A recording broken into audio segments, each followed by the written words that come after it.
রোজ সকালের মতো আজও উপস্থিত হয়েছে উন্নত কৃষি প্রযুক্তির বার্তা নিয়ে। সকলকে স্বাগত জানিয়ে শুরু করছি আজকের অন্নদাতা। মুরগি পালনের পাশাপাশি কোয়েল বা টার্কি পালনও বেশ জনপ্রিয়তা লাভ করছে। কোয়েল একটি ছোট পাখি, খুব কম জায়গায় এমনকি ছোট ছোট খাঁচা তৈরি করেও কোয়েল পালন করা যায়। মাংস কম কোলেস্ট্রল থাকে যেহেতু, তার ফলে স্বাস্থ্য সচেতন মানুষের কাছে কোয়েল বেশি জনপ্রিয়তা লাভ করেছে। কোয়েল খামারে সুসংহত পরিচর্যা করার জন্য বিজ্ঞানসম্মতি প্রযুক্তি অবলম্বন করা প্রয়োজন। কোয়েল খামারের জৈব সুরক্ষা নিয়ে জানালেন মুর্শিদাবাদ জেলার কৃষি বিজ্ঞান কেন্দ্রের বিষয়বস্তু বিশেষজ্ঞ ডক্টর অমিতাভ রায়। পরিচর্যার ক্ষেত্রে আমরা প্রথমেই বললাম যে আমার ফার্মটাই কিন্তু ডিসইনফেক্টেন্ট করতে হবে, মানে জীবাণুনাশক হিসাবে করতে হবে। যারা ফার্মের কথা ভাবেন ছোটো করে ধরুন 50টা 100টা কোয়েল নিয়ে, তারা কিন্তু ওই যথেচ্ছ ব্যবহার কোয়েলের ফার্মের মধ্যে এটা কিন্তু করা যাবে না। যে আমার আত্মীয় এলো, বন্ধুবান্ধব এলো, কোয়েলের ফার্মে ঢুকতে হবে, এটা কিন্তু কখনোই করা যাবে না। যে কোনো সময় কিন্তু ইনফেকশন বা জীবাণু কিন্তু আমাদের মধ্য থেকেই ফার্মের মধ্যে ঢুকতে পারে। এটাকে আমরা বিজ্ঞানের ভাষায় বায়োসিকিউরিটি ব্যাপারটা বলি। সেই জিনিসটা কিন্তু আমাদের মাথায় রাখতে হবে। সেটা কীভাবে করব? সাধারণত আমরা গ্রামে ঘরে যেটা করি, ছোটো করে যদি আমি কোয়েল ফার্ম করি, আমরা ফার্মে ঢোকার আগে এটা চটের বস্তার মধ্যে অল্প জল ভিজিয়ে তাতে আমরা চুন দিয়ে কিন্তু ফুটপ্রিন্ট দিয়ে যেতে হয়। মানে আমার কোয়েল ফার্মে ঢুকলে কিন্তু আমার তার উপরে জুতোটা রেখে ভালো করে জীবাণু নাশ করে যেতে হয়। একটু অর্গানাইজ ফার্মে দেখবেন আপনারা কোয়েল ফার্মে ঢোকার আগেই ডান দিকে অথবা বাম দিকে আপনাদের পটাশিয়াম পারম্যাঙ্গানেট 4% সলিউশন করা থেকে সেটাতে হাত চুপিয়ে জীবাণু নাশ করে যেতে হয়। অনেক সময় চুনগলা জল থাকে যেটাতে আমরা জুতোটা ডুবিয়ে দিয়ে যাই। ইভেন বড় বড় অর্গানাইজ ফার্মে দেখবেন আমাদের ড্রেস পর্যন্ত চেঞ্জ করতে হয়, গামবুট পরতে হয়, অ্যাপ্রন পরতে হয়, ইত্যাদি ইত্যাদিভাবে আমাদের মধ্যে কিন্তু ঢুকতে হবে। 3 নম্বর যেটা খুবই দরকারি, যেটা আমার ভেন্টিলেশন বলি। কোয়েলের যখন আমি খামার করব বা যে জায়গাতে আমি কোয়েল রাখবো, সেটা কিন্তু আমাদের হাওয়া বাতাস যদি চলাচল করার মতো উপযোগী জায়গা থাকে, সেটা আমাকে একটু দেখে নিতে হবে। আমার যদি জায়গা পারমিট করে, মানে আমার জায়গাটা যদি আমি সেরকমভাবেই থেকে ফার্ম সাধারণত লম্বা হবে পূর্ব পশ্চিমে আর উত্তর দক্ষিণে চওড়া হবে। এই কারণেই আমাদের সূর্য যেহেতু পূর্ব পশ্চিমে ওঠে, তো পূর্ব দিকে ওঠে, তো ডাইরেক্ট সূর্যের আলোটা যেন আমাদের ঘরের মধ্যে না ঢোকে আর কি, না লাগে। আর 2 নম্বরে যদি উত্তর দক্ষিণে হাওয়া দেয় আমাদের, সে কারণেই যে নেটের ব্যবস্থাগুলো থাকবে বা দরজা জানলা থাকবে, সেগুলো হাওয়া যেন পরিশুদ্ধ অবস্থায় বেরোতে পারে। এই ভেন্টিলেশনের ব্যাপারটা কিন্তু আমাদের মাথায় রাখতে হবে। শীতকালে একটা জিনিস যেটা করতে হবে কোয়েলের ফার্মে, তো সেটা হচ্ছে আমাদের পর্দার ব্যবস্থা করতে হবে, যাতে ঠান্ডা ওয়েদার বা ঠান্ডা হাওয়া যেন ফার্মের মধ্যে না প্রবেশ করতে পারে। সেই কারণে আমাদের বাড়িতে যেভাবে আমরা পর্দা টাঙাই উপর থেকে ঝুলিয়ে দিই, কিন্তু আমাদের ফার্মের যে পর্দাটা করতে হবে সেটা জাস্ট উল্টো। নিচের দিকটা আমাদের ফিক্সড করতে হবে আর উপরের দিকটা কিন্তু খোলা থাকবে। যখন ফেলবো আমরা উপর দিকটা দুটো দিক ক্লোজ করে দেবো, উপর নিচ। আর যখন আমরা ফার্মটাকে হাওয়া বাতাস চলাচলের জন্য উপযোগী করে দেবো, যখন আমরা সূর্য উঠে যাবে শীতকালে, তখন যখন আমি ফার্মের হাওয়া বাতাস চলাচলের উপযোগী করে দেবো, পর্দাটা কিন্তু উপর থেকে খুলে দিতে হবে, নিচটা কিন্তু বন্ধ থাকবে। আমাদের উল্টোভাবে ব্যবহার করতে হবে। লিটারের কথা আমরা বলতে চাই, রিপ লিটার ক্ষেত্রে যারা কোয়েল চাষ করবেন, তারা কিন্তু 2-3টে জিনিস নিয়ে আমরা খুব কম খরচে কোয়েল চাষ করতে পারি। সেটা হচ্ছে আমরা ধানের খোসা যেটাকে বলি, সেটা আমরা ব্যবহার করতে পারি লিটার হিসাবে। অনেক সময় কাঠের গুঁড়ো, শুকনো কাঠের গুঁড়ো ব্যবহার করতে পারি কোয়েলের বিছানা হিসাবে। শুধু একটু আমাদের খেয়াল করতে হবে সেই জিনিস, সেটা যেন আমাদের ভেজা বা স্যাঁতসে না থাকে। ভালোভাবে 2 থেকে 3 দিন আবার রোদ্রে ভালো করে শুকিয়ে নিতে হবে। তারপরে জীবাণুনাশক হিসেবে আমরা যদি অল্প চুনের ব্যবস্থা করতে পারি, আর কপার সালফেট যেটা আমরা তুঁতে বলি, সেটা যদি মিশিয়ে আমরা 2-3 দিনের রৌদ্র আমি পাইয়ে দিতে পারি লিটারের মধ্যে, তারপরে যদি আমি ফার্মে সেটা ব্যবহার করি, সেটা খুবই খুবই উপকারী হয়। আর পর্যাপ্ত পরিমাণে খাবার আর জলের কিন্তু দরকার হয়। অ্যাডাল্ট সাইজের কোয়েলের ক্ষেত্রে যদি আমি খাঁচা সিস্টেমে চাষ করি, মানে কেজ সিস্টেমে যদি আমি চাষ করতে পারি, সেই জায়গাতে যেগুলো আমার জায়গার অভাব আছে, সেই জায়গাতে কেজ সিস্টেমটা খুবই উপযোগী। তো সেই ক্ষেত্রে আমরা 6টা কোয়েল পিছু 1 স্কোয়ার ফিট জায়গার জন্য কিন্তু সাফিসিয়েন্ট। আর যদি আমি ডিপ লিটার করে থাকি, মানে আমি ছেড়ে পালন করি, বর্গফুট জায়গাতে 1 স্কোয়ার ফুট জায়গাতে আমি 4টে কোয়েল আমি পালন করতে পারি এরকমভাবে। এখন নতুন করে পুকুর প্রস্তুতির সময়, আর পুকুর যদি সঠিকভাবে তৈরি না হয় তাহলে মাছ ছাড়া যাবে না, মাছের উৎপাদন মার খাবে। তাই বিজ্ঞানসম্মত প্রযুক্তি অবলম্বন করে এই কাজটি করতে হবে। একজন মাছ চাষি কোন কোন প্রযুক্তি অবলম্বন করলে ভালো ফলন এবং ভালো লাভ পাবেন, সেই বিষয়ে একটি ধারণা দিলেন মুর্শিদাবাদ জেলার কৃষি বিজ্ঞান কেন্দ্রের মৎস্য বিভাগের বিষয়বস্তু বিশেষজ্ঞ ডক্টর সমীরণ পাত্র। যে সকল চাষি ভাইরা ভাবছেন যে নতুন পুকুর খনন করবেন কিংবা নতুন পুকুর তৈরি করবেন, কিংবা পুরনো পুকুর আছে সেটাকে সংস্কার কীভাবে করবেন, যদি নতুন পুকুর করেন, তো আপনাদের প্রথমেই একটা সয়েল টেস্ট করে নিতে হয় যে ওই জায়গাটাতে জল ধারণ ক্ষমতা কীরকম আছে, সেটা আগে নির্ভর করে নেওয়ার পর তারপরে আপনারা সেই জায়গায় পুকুর করতে পারেন। তো সেটা করার জন্য আপনাদের যে জায়গাটা সিলেক্ট করলেন, সেই জায়গাটাতে 2 ফুট মতো গর্ত করে দিয়ে সেখানে বিকেলের দিকে 2 বালতি মতো জল ঢেলে দেবেন, দিয়ে সকালবেলা পুনরায় আগামী দিন সকালবেলা গিয়ে দেখবেন যে ওখানে কতটা জল আছে ওই জায়গাটাতে। যদি পুরো জল শুষে যায় তাহলে সেই জায়গাটা পুকুর করার জন্য উপযুক্ত নয়। যদি সামান্য পরিমাণ জল জমে থাকে তাহলে ভাববেন সেই জায়গাটা পুকুর করার জন্য উপযুক্ত জায়গা।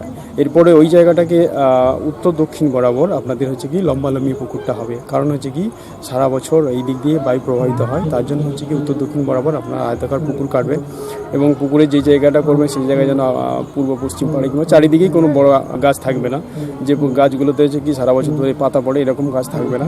এবং হচ্ছে কি পুকুর পাড়ে এমন গাছ লাগাবেন কিংবা এমন গাছ থাকবে যে জায়গাটা নির্বাচন করে সেখানে যেন হচ্ছে আম, জাম, কাঁঠাল এই সমস্ত গাছ থাকবে না, বাঁশ থাকবে না, থাকবে শুধু হচ্ছে কি নারকেল, সুপারি, পেয়ারা লাগাতে পারেন, লেবু লাগাতে পারেন। এছাড়াও হর্টিকালচারাল যে ফ্লাওয়ার্সগুলো আছে, যে গাছগুলো আছে সেগুলো আপনারা চাষ করতে পারেন। তারপরে এটাকে উত্তর দক্ষিণ বরাবর লম্বালম্বিভাবে কাটার পর সেটাকে মোটামুটি আপনার হচ্ছে কি আমাদের যে মাছ চাষের জন্য যে উপযুক্ত গভীরতা যেটাকে বলি 6 থেকে 7 ফিট গভীরতা, সেই গভীরতা করার জন্য আপনাদের কি করতে হবে, মোটামুটি হচ্ছে কি 4 ফিট মতো গর্ত করতে হয়। 4 ফিট গর্ত করে নেওয়ার পরেই তার যে মাটিটা সেই মাটির পাড়টাকে আপনি আরও 3 ফিট মতো উঁচু করে দেবেন, তাহলে টোটাল 7 ফিট হয়ে গেল। কিংবা 7 ফিটের জায়গায় 8 ফিটও করে নিতে পারেন। ওই মাটিটা তুলে নিয়ে পাড়টাকে ভালো করে দুরমুস করে নেবেন। দুরমুস করে নেওয়ার পর এবং পুকুরের তলটা যেটা করবেন সেটা একদিক বরাবর ঢাল হবে। তার কারণ হচ্ছে কি যখন আপনি জল ছিঁচে বের করবেন সেটা একদিকেই পাম্প বসিয়ে যেন পুকুরের সমস্ত জলটা উঠে যায় এবং তলটা লেভেলিং করে নেবেন। এবং লেভেলিং করে নেওয়ার পর সেটাতে চুন ছিটাবেন বিঘা প্রতি 40 কেজি করে পলি চুন আপনারা দেবেন। দেওয়ার পর 1 সপ্তাহ পরে সেখানে আবার পুনরায়ভাবে জল ঢোকাবেন। জল ঢুকিয়ে 2-2.5 ফিট মতো জল রাখবেন। জল ঢোকানোর পর তারপরে দেখবেন ওই 2-2.5 ফুট যেটা জল ঢোকালে সেটা মোটামুটি 1-1.5 ফিটে থেমে যাবে, মানে কিছুটা জল চলে যাবে, নিচে চলে যাবে। তারপরে আপনারা জৈব সার অজৈব সার যা আছে সেগুলো আপনারা প্রয়োগ করবেন। প্রয়োগ করার পরই তারপরে আপনারা যখন হ্যাচারি থেকে ডিম পোনা পাওয়া যাবে সেই ডিম পোনা নিয়ে এসে ছাড়তে পারেন। এটা হচ্ছে কি নতুন পুকুর তৈরি করার প্রসেস বললাম। আর যিনাদের পুরনো পুকুর আছে তারা সেমভাবেই করবেন, শুধু নতুন পুকুরের জায়গায় পুরনো পুকুরে কী করতে হবে, সেখানে হচ্ছে কি পাড় সংস্কার করতে হবে। পুকুরের তলে যদি 1 ফুটের বেশি গভীর যদি পাঁক থাকে সেই পাঁকটাকে তুলে ফেলতে হবে। এখন বিভিন্ন ধরনের স্কিম চলছে, সেই স্কিমের মাধ্যমে আপনারা এই পাঁকটা সংস্কার করে নিতে পারেন, পুকুরটাকে তৈরি করে নিতে হবে। পুরনো গাছ থাকে সেগুলো কেটে ছেটে ফেলে দেবেন এবং সেগুলো ছেটে নেওয়ার পর নতুন পুকুরের ক্ষেত্রে যেমন বললাম যে চুন যেরকম 40 কেজি বলেছি সেরকমই ডোজেই আপনারা এই কলি চুন প্রয়োগ করবেন এবং কলি চুন প্রয়োগ করার পরেই তারপরে যেরকমভাবে জৈব সার এবং অজৈব সার দিতে বললাম, জৈব সার বলতে গোবর, অজৈব সিমেন্ট সুপার ফসফেট ইউরিয়া দেবেন। তারপরে আপনারা ডিম পোনা ধানি পোনা যা কিছু করেন পুকুর রেডি হয়ে যাবে এবং সেটা আপনারা আগামী দিনের জন্য পুকুর রেডি করে নিলেন। আর মেন বর্তমান যে সময় চলছে শীতকালটা হচ্ছে পুকুর তৈরি করার উপযুক্ত সময়। এই সময়ে আপনারা কিন্তু পুকুর তৈরি করে নেবেন, যে যার সেটা চারা পোনার জন্য হতে পারে, ডিম পোনার জন্য হতে পারে, ধানি পোনার জন্য হতে পারে কিংবা বড় মাছের জন্য হতে পারে। তো যদি এই বিষয়ে আরও অন্যান্য কিছু যদি জানার দরকার হয়, আমাদের মুর্শিদাবাদ কৃষি বিজ্ঞান কেন্দ্রে একটা অ্যাপস আছে, মুর্শিদাবাদ কৃষি অ্যাপস বলে, মোবাইল অ্যাপস। প্লে স্টোরে গিয়ে আপনারা ডাউনলোড করতে পারেন। সেখানে গিয়ে আপনাদের যে সমস্যাগুলো আছে শুধু কৃষি বিষয় নয়, মৎস্য প্রাণী সমস্ত বিষয়ের উপরে আপনারা সেই সমস্ত কোশ্চেনগুলো সেখানে আপলোড করতে পারবেন এবং আপলোড করলে আমরা সেটা তার প্রত্যুত্তর দিতে পারবো। আপনাদের ইনস্ট্যান্ট হচ্ছে কি আপনাদের মোবাইলে মেসেজ চলে যাবে। ফোন নম্বরে যোগাযোগ করতে চান তো আমার নাম্বার হচ্ছে 8250273441। এটা আমার পার্সোনাল নাম্বার। এটা অফিস টাইমে সোম থেকে শুক্রবারে আপনারা 10টা থেকে 5টা পর্যন্ত আপনারা অফিসের টাইমে ফোন করবেন। আপনাদের যাবতীয় যা সমস্যা আছে সেটা আমরা সমাধান করার চেষ্টা করব। ধন্যবাদ, সবাই ভালো থাকবেন।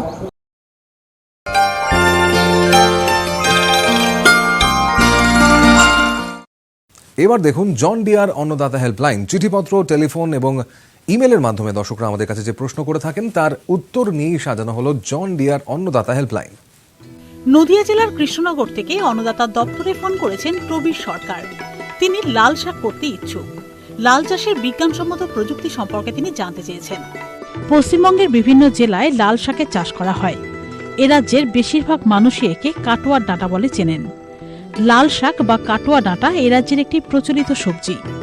সাধারণভাবে এর চাষ সারা বছরই করা হয়। চাষের প্রথমে এর সঠিক জাতগুলোকে বেছে নিতে হবে, যেমন লাল শাক, সুরেশ্বর, আলমপুর, কাটোয়া প্রভৃতি। জল নিকাশি ব্যবস্থাযুক্ত উঁচু দোআঁশ মাটি লাল শাক চাষের জন্য আদর্শ। চাষের শুরুতেই জমি গভীরভাবে কর্ষণ করে মাটি ঝুরঝুরে করে নিতে হবে। বিঘা প্রতি 1 টন হারে জৈব সার প্রয়োগ করা উচিত। শেষ চাষের আগে মূল সার হিসাবে বিঘা প্রতি 14 কেজি নাইট্রোজেন, 7 কেজি ফসফেট এবং 7 কেজি পটাশ সার প্রয়োগ করা প্রয়োজন। এরপরে 3 ফুট চওড়া এবং সুবিধামতো লম্বা বেড তৈরি করতে হবে। প্রতিটি বেডের মাঝে 1 ফুট চওড়া নিকাশি নালা রাখতে হবে। বিঘা প্রতি লাল শাকের বীজ লাগে 200 গ্রাম। বেডে বীজ বোনার পূর্বে কার্বেন্ডাজিম 2 গ্রাম প্রতি কেজি বীজের সাথে মিশিয়ে শোধন করতে হবে। এরপর হালকা সেচ দিতে হবে। জমিতে আগাছা জন্মালে তা নিড়ানি দিয়ে পরিষ্কার করতে হবে এবং গাছ থেকে গাছের দূরত্ব 1 ফুট রেখে বাড়তি গাছ জমি থেকে তুলে দিতে হবে। বীজ বোনার 21 দিন পর চাপান সার হিসাবে বিঘা প্রতি 4 কেজি নাইট্রোজেন ও 4 কেজি পটাশ সার প্রয়োগ করতে হবে এবং জমিতে সঠিক মাত্রায় সেচ দিতে হবে। আবার বীজ বপনের 40 থেকে 42 দিনের মাথায় দ্বিতীয় চাপান সার হিসাবে প্রথমবারের মতো অর্থাৎ 4 কেজি নাইট্রোজেন ও 4 কেজি পটাশ প্রতি বিঘায় প্রয়োগ করা উচিত। নিয়মিত জমি পরিদর্শন করে রোগজ্বালার উপদ্রবের হাত থেকে লাল শাককে রক্ষা করতে হবে। বাজারের চাহিদা অনুযায়ী পুষ্ট ডাঁটাগুলোকে তুলে বাজারজাত করা হয়। 1 মাসের পরবর্তী সময় থেকে 3 মাস পর্যন্ত ডাঁটা বা শাক তোলা যেতে পারে। 1 বিঘা জমিতে লাল শাক বা কাটুয়া ডাঁটার ফলন পাওয়া যায় 30 কুইন্টাল। আমাদের রাজ্যে কৃষক বন্ধুরা ধান বা সবজি চাষ মনোযোগ দিয়ে করলেও ডাল শস্য চাষে তারা অবহেলা দেখিয়ে থাকেন। তাই ডাল শস্য উৎপাদনে আমরা অনেকটাই পিছিয়ে রয়েছি। এখন অবশ্য সরকারের তরফ থেকে অনেক পদক্ষেপ নেওয়া হচ্ছে এর ফলন বাড়ানোর জন্য। তবে মসুরের পরিচর্যা ঠিকমতো না করলে নানা রকম রোগ পোকার কবলে পড়ে এই ডাল শস্যটি। মসুরের একটি পরিচিত রোগ হলো ঢলে পড়া। এই রোগটি হলে কৃষক বন্ধুরা কি করবেন? এছাড়াও মসুরের জমিতে এই সময় কি পরিচর্যা নিতে হয় সে বিষয়ে জানালেন বিধানচন্দ্র কৃষি বিশ্ববিদ্যালয়ের অধ্যাপক ডক্টর রাজু দাস। ফসল পর্যায়ে একবার অন্তত ডাল চাষ করলে কিন্তু আমাদের মাটি ভালো থাকবে। আর ডাল চাষ কিন্তু আগের থেকে একটু একটু করে কিন্তু বাড়ছে। ডাল চাষে কিন্তু আমরা এখনও পর্যন্ত স্বয়ংসম্পূর্ণ হতে পারিনি, কিন্তু ডাল চাষের সমস্যা কিন্তু বাড়ছে। ডাল চাষের ক্ষেত্রে বিশেষ করে যে আমাদের সবথেকে পশ্চিমবঙ্গে যে বেশি চাষ হয় সেটা হলো আমাদের লেন্টিল বা মুসুর। মুসুরের ক্ষেত্রে কিন্তু অনেক সমস্যা আছে, রোগ পোকার সমস্যা, এবং মুসুর চাষের ক্ষেত্রে কিন্তু রোগের সমস্যা কিন্তু খুবই মারাত্মক। এবং মুসুর লাগানোর পর থেকে মুসুর কাটা অবধি কিন্তু বিভিন্ন রকম রোগ কিন্তু বিভিন্ন দশায় কিন্তু আক্রমণ করে। যখন চারা গজায় তখন দেখা যায় যে চারা কিন্তু মরতে শুরু করে। প্রথম 1 মাসের মধ্যে কিন্তু ব্যাপক হারে মরে। জমির প্রথমে 1-2 জায়গায় শুরু হয় এবং আস্তে আস্তে তারপরে পুরো এলাকা জুড়ে কিন্তু হয়। যতগুলো গাছ থাকা উচিত ততগুলো কিন্তু থাকে না, সেক্ষেত্রে কিন্তু ফলন কিন্তু অনেকটাই মার খায়। সুতরাং এই রোগটাকে কিন্তু আমরা কলার রট বা গোড়া পচা রোগ বলি। মাটি থেকে যদি শুকনো গাছটাকে যদি তুলি তাহলে দেখি কলার রিজিয়ানে কাণ্ড এবং শিকড় সংলগ্ন জায়গায় কিন্তু একটা বাদামি দাগ বা সেই জায়গাটা পচে নষ্ট হয়ে যায়। গাছ কিন্তু মাটি থেকে খাবার বা জল না পেলে কিন্তু এটা হয়। এবং মাটিতে যদি বেশি পরিমাণে জল বা বেশি পরিমাণে জো থাকে বা জল থাকে তাহলে কিন্তু এই রোগটার প্রাদুর্ভাব বেশি হয়। সুতরাং এই রোগটা প্রতিহত করার জন্য কিন্তু আমাদের সঠিক সময়ে আমাদের মুসুর লাগাতে হবে। অর্থাৎ মাটিতে কিন্তু খুব বেশি রস থাকা চলবে না। রোগটা মাটিবাহিত, মাটিতে যদি একটু করে জৈব সার দেওয়া যায় তাহলে এই ভালো জীবাণুগুলো মাটিবাহিত রোগের বিরুদ্ধে আক্রমণ করে এবং যে সমস্ত খারাপ জীবাণুগুলোকে মেরে দেয়। রাসায়নিক সারের সাথে সাথে যদি আমরা অল্প অল্প করে জৈব সার ব্যবহার করি তাহলে কিন্তু মাটিবাহিত রোগের কিন্তু অনেকটা সুরাহা হবে। বীজ শোধন হলো বীজের টিকাকরণ। ডাল জাতীয় শস্যের ক্ষেত্রে আমরা কিন্তু রাইজোবিয়াম জীবাণু দিয়ে বীজ শোধন করব, রাসায়নিক ছত্রাকনাশক দিয়ে আমরা বীজ শোধন করব। তারপরে আমরা প্রতি কেজি বীজের জন্য 2 গ্রাম কার্বনডাজিম বা 3 গ্রাম ম্যাঙ্কোজেব 75% দিয়ে বীজ শোধন করতে পারি। আর এখন কিন্তু যদি টাইকোডার্মা, যদি ভালো মানের টাইকোডার্মা পাওয়া যায় তাহলে কিন্তু খুব ভালো কিন্তু ফল পাওয়া যাচ্ছে। বীজ শোধনের ক্ষেত্রে টাইকোডার্মা, ভালো মানের টাইকোডার্মা প্রতি কেজি বীজের জন্য 6 গ্রাম হিসাবে যদি তারা বীজে মাখিয়ে যদি জমিতে ফেলে এবং জমিতে যদি একটু জৈব সার থাকে তাহলে কিন্তু টাইকোডার্মা খুব ভালো কাজ করে। সেক্ষেত্রে কিন্তু আমাদের এই গোড়া পচা বা কলার রট কিন্তু অনেকটা কমে যায়। আমরা তার 7 দিন পর আমরা যখন বীজটা লাগাতে যাব তখন কিন্তু রাইজোবিয়াম জীবাণু দিয়ে বীজ শোধন করতে হবে। তারপরেও যদি আমাদের জমিতে যদি কলার রট বা গোড়া পচা যদি শুরু হয় সেক্ষেত্রে আমরা যেখানে যেখানে গাছগুলো মরে যাচ্ছে সেই গাছগুলো অথবা তার আশপাশের মাটিটা আমাদের ছত্রাকনাশক দিয়ে আমাদের মাটিটা ভিজিয়ে দিতে হবে। এক্ষেত্রে দেখা যাচ্ছে খুব ভালো কার্যকরী আছে থায়োফ্যানেট মিথাইল 70% 1 গ্রাম এবং ক্লোরোথ্যানোলিল 75% 2 গ্রাম। এই ওষুধটা দুটো যদি একসাথে মিশিয়ে যেখানে গাছ মরছে সেখানে বা তার সংলগ্ন যদি কিছু মাটিটা ভিজিয়ে দেওয়া যায় তাহলে দেখা যাচ্ছে যে ওই রোগটা কিন্তু ওখান থেকে আর অন্য গাছে কিন্তু আক্রমণ সেইভাবে করে না। সেক্ষেত্রে কিন্তু অনেকটা আমরা সুরাহা পাই। আর যদি তারপরেও যদি মরতে শুরু করার বেশি সংখ্যক হয় তাহলে সেক্ষেত্রে আমরা বলি 7 দিন পর পর এইটা কিন্তু স্প্রে করে যেতে হবে। আর এরপর আরেকটা একটা যে রোগ রোগের যেটা আসছে সেটা কিন্তু আমাদের পশ্চিমবঙ্গে কিন্তু ইদানিং আসতে শুরু করছে। এই রোগটা আমরা ধসা বলি। যখন গাছের ফুল আসে সেই সময় কিন্তু এই রোগটা আসতে শুরু করে। আর এক্ষেত্রে যদি একটু মেঘলা আবহাওয়া হয় এবং যদি একটু ঝিরঝির বৃষ্টিপাত হয় বা হিউমিডিটি বা আর্দ্রতা যদি একটু বেড়ে যায় তাহলে কিন্তু এই রোগটা আসে। এই রোগটা আসতে শুরু করলে যেটা রোগটা দেখা গেল আমার ক্ষেতে আসেনি কিন্তু অন্য কারোর ক্ষেতে এসছে, কিংবা এই রোগটা আসার সময় কিংবা এই সময় আবহাওয়াটা খুব খারাপ হয়েছে, মানে রোগ আসার উপযোগী হয়েছে, সেক্ষেত্রে কিন্তু আগাম সুরক্ষা ব্যবস্থা নিতে হবে। সেক্ষেত্রে যেটা বলা হয় যে রোগটা যদি কৃষক বন্ধুর কোনো ক্ষেতের যদি একটা দু জায়গায় এসছে কিংবা পাশের কৃষক বন্ধুর ক্ষেতে আসে কিংবা আবহাওয়া খুব খারাপ হয়, সেক্ষেত্রে আমরা বলি ম্যানকোজেব 75% প্রতি লিটার জলে 2.5 গ্রাম হারে কিন্তু যদি আমরা স্প্রে করে দিই তাহলে কিন্তু এই রোগটা একটা আগাম সুরক্ষা ব্যবস্থা হিসাবে কিন্তু এই রোগটা অনেক কম আসে কিংবা প্রায় আসে না। তারপরেও যদি এই রোগটা আসে জমিতে তাহলে সেক্ষেত্রে আমরা বলি যে ক্লোরোথালোনিক 75% প্রতি লিটার জলে 2 গ্রাম অথবা ক্যাপ্টেন হেক্সাকোনাজলের একটা মিশ্রণ আছে যেটা প্রতি লিটার জলে 1 মিলিলিটার হারে, এই দুটোর যে কোনো একটা যদি আমরা স্প্রে করি তাহলে কিন্তু এই রোগটা কিন্তু অনেকটা কমে যাবে। আর রোগ যদি তারপরেও বাড়ে তাহলে আমরা 10 দিন পর আরেকটা স্প্রে করতে বলি, এবং তারপরেও যদি রোগটা যদি মনে হয় যে হাতের বাইরে চলে যাচ্ছে এবং আবহাওয়া খুবই খারাপ আছে সেক্ষেত্রে আমরা টেবুকোনাজল 50% এবং টাইফক্সিমিন 25% প্রতি লিটার জলে 1/2 গ্রাম বা অর্থাৎ 10 লিটার জলে 5 গ্রাম হারে যদি আমরা স্প্রে করি তাহলে কিন্তু এই রোগটা থেকে কিন্তু আমরা একদম প্রতিহত করতে পারবো এবং সেক্ষেত্রে কিন্তু আমাদের ফসল কিন্তু খুব বেশি ক্ষতি হবে না। এই অনুষ্ঠানটি আপনাদের কেমন লাগছে, আপনারা কি কি দেখতে চান জন ডিয়ার অন্নদাতা অনুষ্ঠানে জানিয়ে চিঠি লিখুন। আমাদের ঠিকানা Annadata news 18 Bangla, Godrej water side, tower 1, Salt Lake sector 5, Kolkata 91। অনুষ্ঠানটি আজকের মতো এখানেই শেষ করছি। আবার দেখা হবে কাল সকালে। নমস্কার।